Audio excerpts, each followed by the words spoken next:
तर दुसरीकडे काँग्रेसला तरुणाईची भुरळ पडली अशी टीका भाजपचे आमदार प्रवीण दरेकरांनी केली आहे। काँग्रेस महिला विधेयकाला विरोध करत कारण त्यांच्यासाठी फक्त सोनिया गांधी आणि प्रियंका गांधी महिला आहेत असं वाटतं आणि युवा नेतृत्व कोण असेल तर ते राहुल गांधी आहेत असा टोला देखील दरेकरांनी लगावलाय।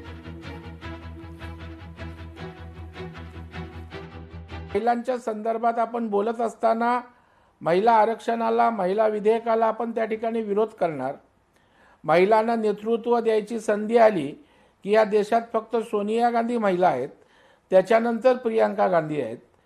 युवामध्ये नेतृत्व द्यायची संधी आली की काँग्रेसमध्ये अनेक कर्तबगार युवा नेते असताना राहुल गांधींच्या पुढे युवा नेतृत्व जात नाही। म्हणजे महिला तुमच्या घरात, युवा तुमच्या घरात आणि बाकीचे सगळे आमच्या दारात, अशा प्रकारची भूमिका आहे।